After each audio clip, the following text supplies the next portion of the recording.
Justru ini hadis menunjukkan, Pak, penting sekali kita belajar tentang masalah apa? Bersuci. Makanya dalam kitab-kitab fikih, Pak, kenapa di dalam kitab-kitab fikih ternyata dimulai dari kitab bersuci dulu? Ya, karena kata para ulama, karena ibadah yang pertama kali dihisab apa? Sholat. Sedangkan sholat tidak akan beres tanpa bersuci. Iya kan? Iya.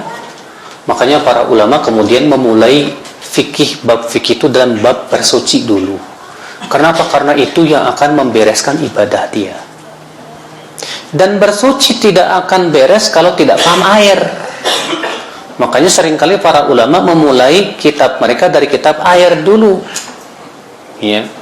Kenapa? Karena alat bersuci yang paling utama apa? Air. Maka di sini kalau orang nggak paham masalah bersuci, saya yakin dia akan lebih tidak paham lagi masalah ibadah. Ini masalah dasar masalahnya, ya akhwat Islam. Makanya orang yang sangat memperhatikan bersuci itu dipuji oleh Allah Subhanahu wa taala.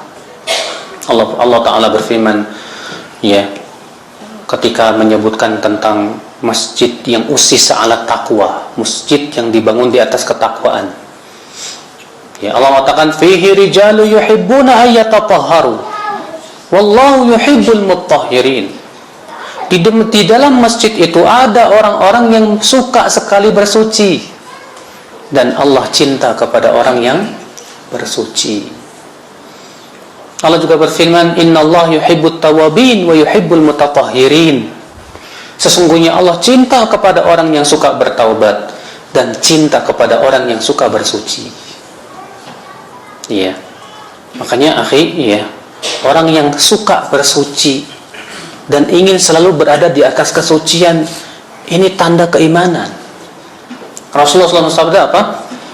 Wala yuhafidh 'alal wudu' ilal mu'min. Tidak ada, ditutup Mas. Tidak ada yang menjaga wudunya kecuali siapa? Seorang mukmin, kata Rasulullah SAW. Bahkan menjaga kesucian itu termasuk jalan menuju surga loh.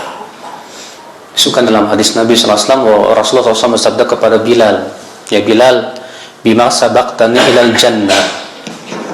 Kepada apa? Ya dengan apa sih engkau, hai Bilal, mendahului saya ke surga? Ya, tadi malam aku masuk surga dan aku mendengar suara sendalmu di surga. Kata Rasulullah, ya Rasulullah, ma ahdatsu hadatsan qat ila tawaddatu inda wa shallaitu bihi rak'atain. Ya Rasulullah SAW, ya, setiap kali aku berhadas, aku berwudu dan aku sholat 2 rakaat, ya Rasulullah. Kata Rasulullah apa? Bihima. Oh, dengan itu kamu masuk surga. Makanya ya akhi, ya, kita jangan menganggap remeh masalah bersuci, ya, berwudu, ya. Orang yang tidur saja dalam keadaan di atas wudu, sampai-sampai Rasulullah mengabarkan ba'atsallahu ilaihi malakan, Allah akan kirim malaikat untuk tidur bersamanya di selimutnya.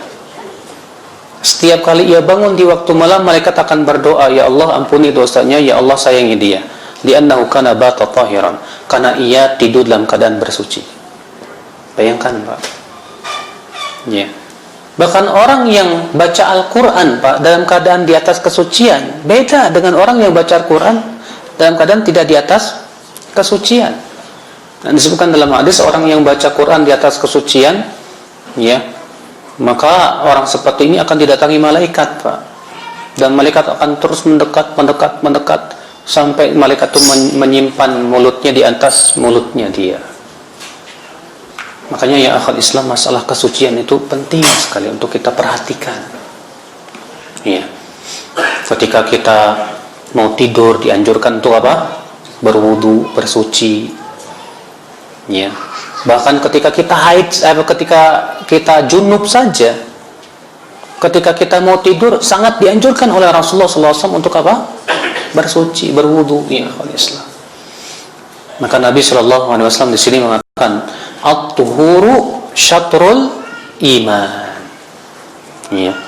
Kata Syekh Khalid, dalal hadits ala idhami fadli at-taharah min al-ahdath wal akhbath. Ya, hadis ini menunjukkan akan keagungan masalah bersuci. Ya. Kenapa? Karena Rasulullah mengatakan itu separuh dari keimanan. Allahu Akbar.